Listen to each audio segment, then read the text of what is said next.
아름다운 찬양으로 주님께 영광 돌리심을 감사드립니다. 다 함께 오른쪽 왼쪽에 있는 분들 인사드리겠습니다. 주님의 이름으로 사랑하고 주님의 이름으로 축복드립니다.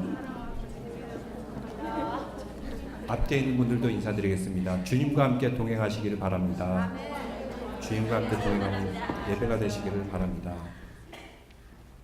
오늘도 비가 오지만 또 우리의 심령은 주님 안에서 항상 밝은 빛 가운데 거할 줄로 믿습니다. 어느 성당에 한 중년의 부인이 고해성사를 하기 위해서 신부님을 찾아왔습니다. 신부님은 고해성사를 받기 위해서 그 여인과 마주 앉게 되고 둘 사이에는 검은색 커튼이 쳐져 있습니다. 여인이 이렇게 자신의 죄를 고백합니다. 신부님, 저는 거울을 자주 봅니다. 하루에 여러 차례 거울을 보면서 제 아름다움에 감탄하는데 제 교만의 죄를 용서하여 주소서. 이 말을 듣고 신부님이 커튼을 잠깐 올린 후에 그 여인의 얼굴을 보고 이렇게 말합니다. 부인, 안심하십시오. 그것은 죄가 아니라 착각입니다. 그러니 마음 편히 돌아가시기를 바랍니다. 이렇게 했다는 이야기가 있습니다. 이렇게 사람은 자신을 안다는 것이 쉽지만은 않습니다. 자신이 안다 하지만 가장 모르는 것이 자신 스스로입니다. 문제는 자신을 알려고 별로 노력하지도 않아요. 왜일까요? 내가 나를 잘 안다고 생각하기 때문입니다. 그래서 하나님께서는 성경을 통해서 우리에게 묻고 계십니다. 성경에서 제일 처음 하나님께서 우리에게 하신 질문이 무엇입니까? 아담에게 내가 어디에 있느냐? 영적인 상태를 묻고 계십니다. 지금 어디에 있습니까? 장소의 개념이 아니라 우리의 영적인 상태를 말씀하고 있는 겁니다. 우리의 영적인 상태, 아직 어린아이의 단계입니까? 어린아이의 단계에 있다면 계속 무엇을 달라고 때만 씁니다. 그런데 영적으로 성숙하다면 이제는 주려고 합니다. 이웃에게, 또한 어려운 사람들에게, 또 하나님께 우리의 영적인 그런 배려가 있고 사랑이 있고 베품이 있습니다. 다음으로 성경의 두 번째로 하나님께서 하신 질문이 있습니다. 무엇이죠? 지난 시간에 읽은 말씀입니다. 내 형제, 내 자매가 어디에 있느냐? 하나님께서는 묻고 계십니다. 가인은 내가 지키는 자니까 하나님께 반문을 했어요. 그렇지만 우리 믿음의 성도들은 우리는 우리 형제 자매를 지키는 자니이다 고백하는 믿음의 성도들 되시기를 바랍니다. 오늘은 또 하나님께서 묻고 계십니다. 내 이름이 무엇이냐? 야곱에게 묻고 있습니다. 야곱에게 묻고 있는 이 질문은 우리에게도 묻고 계시는 동일한 질문입니다. 지난 주간에 교회학교 유스 부서에서 자신의 이름의 뜻을 카톡으로 나누는 것을 저도 같이 보게 되었습니다. 우리의 자녀들 한결같이 좋은 이름을 지어줍니다. 특히 남자아이들 같은 경우는 우자 들어가는 아이들이 많던데 우리 집 아이도 우자가 들어가는데 우직해라, 뚝심이 있게, 끈기가 있어라 이러면서 우자 들어가는 아들이 많은 것 같아요. 근데 오늘 우리가 성경에서 읽은 야곱은 그 이름의 뜻이 무엇입니까? 형의 발 뒤꿈치를 붙잡고 나온 자. 우리말로 다시 표현하자면 발목을 붙잡는 자. 이런 뜻을 가지고 있습니다. 여러분 혹시 살아가면서 뭘 하라 그러면 꼭 발목을 붙잡는 사람이 있습니까? 그런 사람이 있지 않아요? 여기 이 지역은 아니지만 어느 지역에 식당 이름 중에 브레이커스라는 그런 식당이 있어요. 바베큐 집으로 아주 유명한데 제가 그때 신방을 가서 이런 얘기를 들었습니다. 그 사장님이 미국에서 태권도 사범을 하시고 아주 성공하신 분인데 식당 이름을 브레이커스라고 지었어요. 왜 브레이커스라고 지었습니까? 라고 했더니 그의 와이프 사모님께서 뭘 할 때마다 브레이크를 건대요. 그 식당을 할 때도 브레이크를 걸었대요. 그래서 내 아내가 발목을 잡아도 나는 성공할 수 있다는 것을 보여주기 위해서 브레이커스라고 지었다는 것입니다. 이렇게 뭘 하면 발목을 붙잡는 자. 여러분 좋습니까? 싫습니까? 아주 싫습니다. 별로 좋은 이름의 뜻이 아니에요. 그는 자라나면서 형 에서를 속여서 장자권도 빼앗았고 그리고 여러 가지 갈취를 하였고 형제지간에 사륙이 벌어질 것 같으니까 아버지 이삭이 얘야 너는 저 먼 미디안 땅으로 가거라. 거기에 네 외삼촌이 있는데 거기 있는 그 딸들과 결혼하거라 하면서 이삭이 야곱을 멀리 보내게 됩니다. 그는 외삼촌 라반의 집에서 몇 년 동안 지내게 되었습니까? 20년 동안 살았는데 그 긴 시간 동안 처음에는 그가 사랑하는 여인 라헬을 얻기 위해서 7년 동안 열심히 일했습니다. 근데 결혼하고 나서 딱 보니까 라헬이 아니라 그의 언니 레아였어요. 이게 어찌된 일이냐 삼촌에게 따집니다. 사실은 우리 지방에서는 언니가 먼저 결혼해야지 그 다음 동생이 결혼할 수 있단다.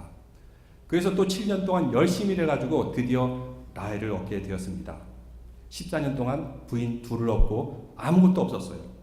그리고 나머지 6년 동안 양과 염소를 얻기 위해서 또 라반에게 충성을 다해서 일을 하였던 것입니다. 근데 그의 자산들이 점점 많아지니까 삼촌 라반과 그의 사촌들이 그를 보는 눈빛이 틀려졌어요. 어떻게 틀려지냐면 살기가 느껴집니다. 나를 죽이고 다 뺏을 것 같은 그런 눈치를 보게 되었습니다. 결국은 또 이런저런 속임수를 쓰면서 그 미디안 땅을 떠나게 됩니다. 근데 가는 곳이 많지만 하필이면 그는 자기를 죽이려고 했던 형 에서가 있는 고향 땅으로 꼭 돌아가려고 합니다. 기어코 돌아가려고 해요. 인간의 회귀 본능 같습니다. 죽더라도 고향 땅에 다시 돌아가리라는 그런 회귀 본능. 근데 그가 20년 동안 삼촌 라반에 속아가면서 일했던 그 20년의 기간, 그의 인생에 필요한 기간이었습니까? 아니면 낭비였습니까? 지나고 나서 생각해 보니까 아주 필요한 기간이었습니다. 그 20년 동안에 고생했던 결과가 무엇인지 오늘 말씀을 통해서 우리에게 알려주고 있습니다. 이스라엘 백성들은 광야 40년 동안 그 가운데서 헤매면서 드디어 가나안 땅에 들어가게 되었습니다. 광야의 40년 기간, 그들에게 필요한 기간이었습니까? 필요 없는 기간이었습니까? 그때는 몰랐습니다. 지나고 나니까 깨닫게 되었어요. 40년 기간은 매우 필요한 기간이었다. 그 기간 동안에 거듭나게 되었고 하나님의 백성으로서 마치 정금같이 거듭나게 되었다. 예수님께서도 광야에 40일 동안 금식을 하셨습니다. 그 기간이 필요한 기간이었습니까? 필요 없는 기간이었습니까? 마귀의 세 가지 시험을 말씀으로 이기고 그리고 앞으로 사역의 모든 토대를 그 광야의 40일간의 시험의 기간 동안 닦아 놓으셨던 것입니다. 여러분 중에도 인내의 시간을 살고 계십니까? 광야의 시간입니까? 아니면은 야곱과 같은 라반과 같은 사람 밑에서 살고 있습니까? 근데 그 시간이 그냥 헛된 시간이 아니라 우리 인생에 꼭 필요한 시간입니다. 광야의 시간을 보내고 있다면 분명히 간증할 날이 올 것입니다. 그 시간은 광야의 시간이 아니라 라반과 함께했던 시간이 아니라 나에게 꼭 필요한 시간이었다. 야곱의 일생에서 가장 중요한 순간은 무엇이었습니까? 그런 가운데서도 하나님과의 약속을 끝까지 붙들면서 살았습니다. 그는 처음에 태어날 때는 형의 발목을 꼭 붙잡고 태어났어요. 자라면서 남을 속이고 음모를 꾸미고 욕심을 부리면서 갈취하려고 했습니다. 이런 야곱이 광야길에서 도망치다가 베델 광야 한가운데서 하나님의 계시를 보게 됩니다. 황량한 그런 광야입니다.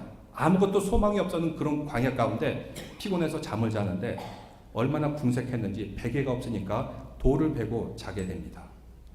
근데 그 자리에서 하나님의 천사들이 오르락내리락 하늘을 오르락내리락 하는 그 비전과 환상을 보게 됩니다.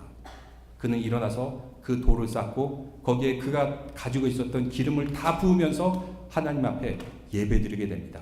그리고 하나님께서 그에게 음성을 주십니다. 내가 너와 함께하리라. 네가 지금은 빈털터리로 가게 되었지만 나중에 고향 땅에 돌아올 때는 많은 복을 가지고 돌아오게 되리라. 야곱에게 약속하여 주셨습니다. 그 광야의 돌 한 무더기, 그리고 보잘것없는 인간 야곱, 별 볼 일 없는 인간 같았지만 그가 쌓았던 그 제단의 장소가 나중에 북이스라엘이 예배를 드리는 제단의 처소가 됩니다. 그리고 그곳에 제단이 들어서게 되었는데 우리가 신앙생활하면서 복을 추구하고 축복을 추구합니다. 근데 진정한 축복이 무엇입니까? 진정한 축복은 하나님의 약속을 붙들어내는 것입니다. 그 약속 어디서 붙들 수 있습니까? 성경 말씀을 통해서 우리는 그 약속의 언약을 찾아낼 수가 있어요.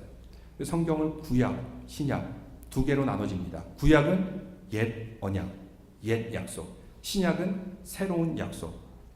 그래서 우리가 성경 말씀을 잘 읽어야 됩니다. 그래야지 하나님의 약속을 찾아낼 수 있습니다. 하나님의 약속을 아는 사람은 기도할 수가 있습니다. 하나님, 구약에 이렇게 약속하지 않으셨습니까? 하나님, 신약에 이렇게 약속하지 않으셨습니까? 바로 그 약속의 말씀대로 지키며 살았는데 하나님께서도 이 약속을 꼭 성취시켜 줄 줄로 믿습니다. 바로 말씀을 붙들어야지 우리는 약속을 성취시킬 수가 있는 것입니다. 그래서 성경 말씀 속에서 하나님의 약속을 붙들고 그 약속을 지켜내는 것이 신앙생활을 잘하는 것입니다. 근데 성경 말씀을 모르면 약속도 모르게 되어 있어요. 약속을 모르면 우리가 헤맬 수가 있습니다. 기도를 합니다. 근데 하나님의 약속에 근거하여 기도하지 않기 때문에 그냥 허공에 날리는 기도가 될 수 있어요. 하나님 이것 주셔야 됩니다. 저것 주셔야 됩니다. 이 소원 들어주셔야 됩니다. 하나님의 약속에 근거하지 않으면 이 기도는 다 허공에 날리는 기도가 될 수밖에 없습니다. 마치 하나님을 도깨비 방망이로 착각하지는 않습니까? 또 미국에서는 이것을 가리켜서 하나님을 요술램프의 지니로 생각한다라고 해서 지니 신드롬 이렇게 얘기하기도 합니다. 그래도 야곱은 신앙의 부모 밑에서 자랐기 때문에 하나님의 약속을 정확하게 알고 그 약속을 붙들 수가 있었어요. 하나님 그 말씀하신 약속을 이루어 주십시오. 그 약속을 평생 끝까지 붙들며 놓지 않으려고 했던 것입니다. 야곱이 가장 붙들고 있었던 하나님의 말씀이 무엇입니까? 저를 따라해 보세요. 베델의 하나님, 베델의 하나님, 내가 너와 함께하리라. 내가 너와 함께하리라. 하나님께서는 약속하여 주셨습니다. 내가 너와 함께하리라. 그가 괴롭고 힘들고 어렵고 위기에 빠질 때마다 그는 내가 너와 함께하리라. 베델의 하나님의 약속의 말씀을 끝까지 붙들고 살았습니다. 우리에게도 그런 베델의 약속이 있지 않습니까? 하나님과 함께했던 그런 기억들, 하나님과 함께했던 체험, 그때의 그 감동, 베델의 하나님을 만날 때가 있었는데 그 약속을 잃어버리며 살고 있지는 않았습니까? 야곱은 20년 전에 만났던 그 하나님의 약속을 끝까지 붙들고 기억했기 때문에 그는 믿음의 조상이 될 수가 있었습니다. 사랑하는 성도 여러분, 베델의 하나님 그 약속을 기억하고 그 약속을 붙들고 그 약속을 다 성취하는 믿음의 성도들 되시기를 주님의 이름으로 축원합니다. 그러면 야곱이 베델의 하나님을 만난 후에 20년이 지났으면 달라져야 되지 않습니까? 근데 야곱이 20년 전에 베델의 하나님을 만난 후나 20년 후나 별로 달라진 게 없어요. 20년 전에도 도망가느라 바빴고 지금도 도망치느라고 바빠요. 20년 전에도 사람들 속이려고 했는데 지금도 에서를 속이려고 하는 것은 똑같습니다. 사람은 별로 이렇게 쉽게 변화되지가 않습니다. 왜 내가 변화 안 될까? 왜 저 사람이 변화 안 될까? 너무 탓하지 마세요. 원래 인간은 그런 존재입니다. 어지간해서는 잘 변하지가 않습니다. 하나님께서 분명히 약속을 주셨는데 고향 땅에 들어올 때 두려움이 있었습니다. 왜 두려웠을까요? 사람은 죄가 있기 때문에 누구나 두렵습니다. 미디안에 있는 삼촌 라반과는 그래도 화해하고 돌아서게 되었습니다. 근데 고향 땅에 돌아갈 때 형 에서에 대한 두려움이 있었습니다. 형을 속인 죄가 있었거든요. 근데 이런 두려움은 우리가 죽을 때까지 우리의 인생의 발목을 잡을 것입니다. 나는 아무 두려움이 없다. 나는 염려가 없다. 이런 사람 있습니까? 이런 사람은 정신과 치료를 받아야 돼요. 사람은 두려움이 있기 때문에 운전할 때도 차선을 잘 지키려고 그러고 두려움이 있기 때문에 위험한 것을 피해요. 두려움이 없다면 막 살다가 그만 큰 사고를 당할 것입니다. 근데 누구나 다 두려움이 있는데 이 두려움을 믿음으로 지켜내지 않으면 그 사이에 악한 마귀가 끼어들게 됩니다. 점점 간격을 벌려놓고 시험 들게 만들고 미래에 대한 두려움, 어떤 일이 벌어질 것인가, 앞으로 어떻게 살아갈 것인가 이 염려에 압도되게 되면 그 사이에 악한 마귀가 끼어들게 마련입니다. 우리는 이런 상황들이 매일매일 놓여 있을 것입니다. 이런 고민들이 매일매일 있을 것입니다. 그럴 때 어떻게 해야 됩니까? 무조건 피해야 됩니까? 오늘 말씀해 보면 그런 자리에 하나님께서 야곱과 함께 하심을 볼 수가 있는데 창세기 32장 1절과 2절에 이렇게 말씀하십니다. 창세기 32장 1절과 2절 야곱이 길을 가는데 하나님의 사자들이 그를 만난지라 야곱이 그들을 볼 때 이르기를 이는 하나님의 군대라 하고 그 땅 이름을 마하나임이라 하였더라. 하나님께서 두려워하는 야곱에게 하나님이 군대를 보내주셨어요. 그 군대 이름이 마하나임. 마하나임이 군대란 뜻입니다. 천사 하나만 보내도 되는데 왜 군대를 보내줄까요? 왜냐하면 나중에 에서가 400명의 군대를 거느리고 오기 때문에 두려워하지 말라. 나도 너와 함께 군대가 함께 너를 지켜줄 것이다. 마하나임 군대를 보내줬던 것입니다. 우리에게도 마하나임이 있는 줄로 믿습니다.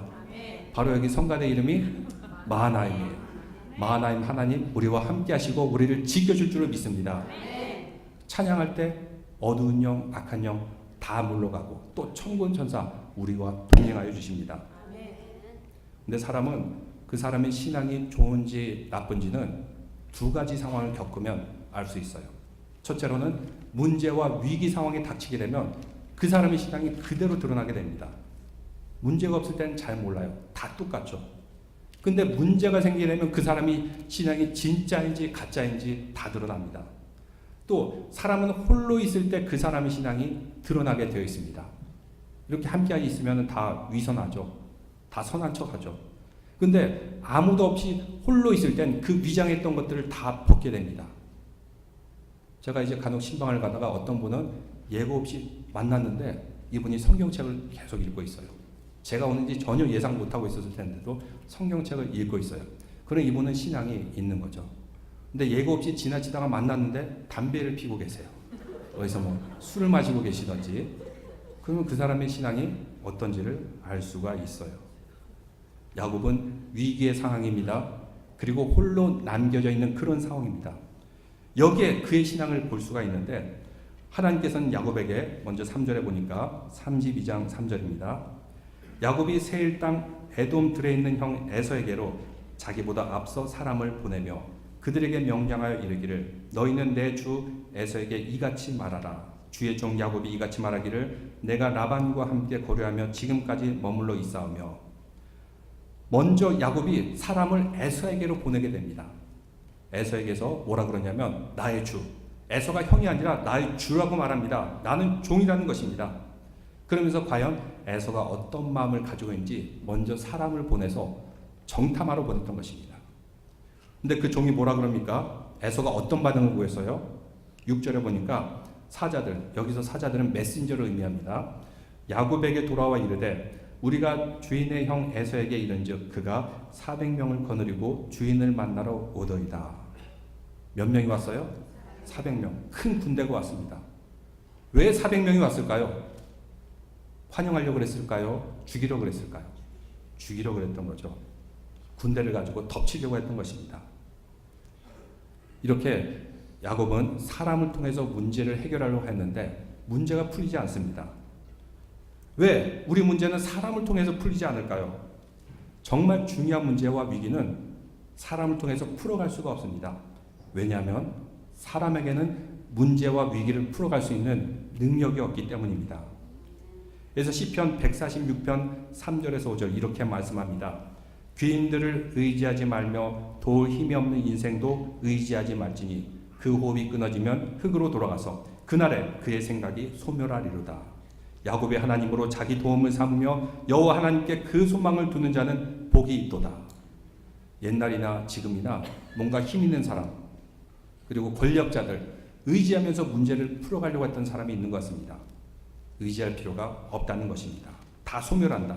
근데 야곱의 야곱처럼 하나님만 의지하는 자, 소망을 두는 자, 복이 있도다 말씀하고 있습니다. 근데 야곱도 원래는 이렇게 하나님을 의지하지 않았어요. 사람을 자꾸 의지하려고 했습니다. 근데 사람에게는 문제를 풀어갈 힘이 없고 능력이 없습니다. 여러분이 외로워요. 대신 외로워해 줄 사람 있습니까? 없어요. 아파요. 대신 아파줄 사람 있습니까? 없어요. 사람으로는 문제를 풀어갈 수가 없습니다. 사람은 사랑해야 될 대상이지 의지해야 될 대상이 아닙니다. 쉽게 말하면 하나님께 구해야 되는 것을 사람에게 구하지 말라고 하는 것입니다. 여러분 옆에 있는 남편이요? 아내요? 하나님이 아닙니다.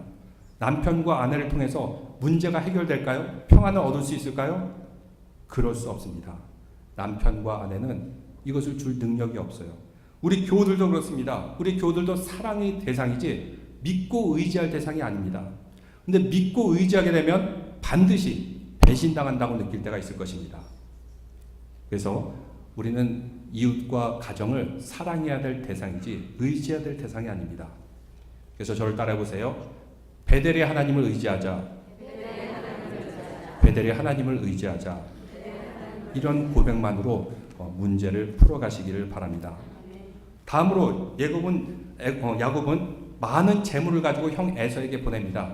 성경을 읽어보시면 알겠지만 큰 무리를 그는 거느리고 있었는데 족장이었죠. 많은 자산들을 거느리고 있었습니다. 가족들도 많았습니다. 이것을 두 때로 나눠서 형 에서에게 보내서 에서의 마음을 돌이키려고 했던 것입니다. 또 잔머리를 굴리는데 왜 두 그룹으로 나눴을까요? 두 그룹으로 나눠서 갔을 때 만약 그 400명의 군대들이 첫째 그룹을 치게 되면은 두 번째 그룹은 도망치기 위해서, 그럼 첫 번째 그룹은 보낸 이유는 소위 말해서 총알바지로 보내기 위해서 첫 번째 그룹을 보낸 것입니다. 여러분 야곱이 싫죠? 밉죠? 그러면 아마 야곱이 여러분을 첫 번째 그룹에 보낼 거예요. 나쁜 사람입니다. 죽어도 괜찮다 싶은 사람을 먼저 첫 번째 그룹으로 보내게 됩니다. 11절 말씀에 보니까 이렇게 말합니다. 내가 주께 간구하오니 내 형의 손에서 에서의 손에서 나를 건져내시옵소서. 내가 그를 두려움은 그가 와서 나와 내 처자들을 칠까 겁이 나기 때문입니다. 처자를 칠까 겁이 나니까 두 때로 나눴는데 첫 번째 그룹에는 어떤 사람들을 보냈을까요? 죽어도 된다 싶은 사람들을 첫 번째 그룹으로 보내요. 그리고 자기가 소중하게 생각하는 사람들을 두 번째 그룹. 근데 여기서 또 계속 읽어보면 아시겠지만 세 그룹으로 나누게 됩니다. 첫 번째, 두 번째, 세 그룹으로까지 나누게 돼요. 왜 그럴까요? 더 위험을 분산시키기 위해서. 그러면 첫 번째 그룹은 누구를 뒀죠? 그의 종들과 종들을 통해 낳은 아이들, 그리고 그 자산들. 두 번째 그룹은 레아. 세 번째 그룹은 그가 가장 사랑하는 라헬. 그러면은 야곱은 어디에 있었을까요? 첫 번째 그룹에 있었을까요? 두 번째 그룹에 있었을까요? 세 번째 그룹에 있었을까요? 아닙니다. 세 번째 그룹도 아니고 세 번째 다 보내고 자기 혼자 강 뒤에서 숨어서 도망갈 준비를 하고 있었어요. 이런 남편을 보면서 첫 번째, 두 번째, 세 그룹에 있는 그 아내들이 어떻게 생각했을까요? 저를 따라해보세요. 이거는 남편이 아니다. 왼수다. 왜 자신들은 죽어도 된다고 생각했습니까? 이렇게 비열한 짓을 하는 것을 볼 수가 있습니다. 왜 그럴까요? 죄와 두려움이 그로 하여금 비열하게 만들었던 것입니다. 두려움을 이기기 위해서 하나님은 나의 방패시요 요새시요 나의 산성이시요 이렇게 고백을 해야 되는데 믿음이 없으니까 그 약속의 성취의 말씀을 잠깐 잊어버리게 되어서 그는 비겁한 짓을 하는 것을 볼 수가 있습니다. 또 이런 남편을 이렇게 얘기하기도 하더라고요. 한국에 전문용어로 여러분 들어보신 적 있습니까? 찌질이다. 이런 얘기 들어봤습니까? 찌질이. 저런 비겁한 남편, 저런 비겁한 아빠. 최근에 유튜브 영상으로 유명해진 영상이 있는데 스위스 같은 곳에서 산 중턱에 카페가 있었어요. 근데 그 카페에 눈사태가 쏟아지게 됩니다.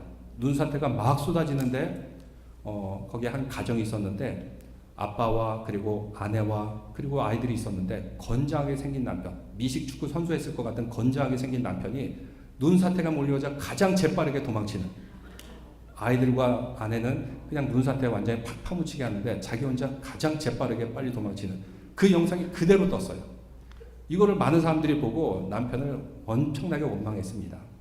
다행히 그 눈사태가 크지 않았기 때문에 모두 다 살아남게 했는데 이 위기 상황에 그 남편이 정말 가족을 사랑하는지 안 사랑하는지 그대로 폭로가 된 것입니다. 성경의 야곱도 그런 모습을 그대로 보내줍니다.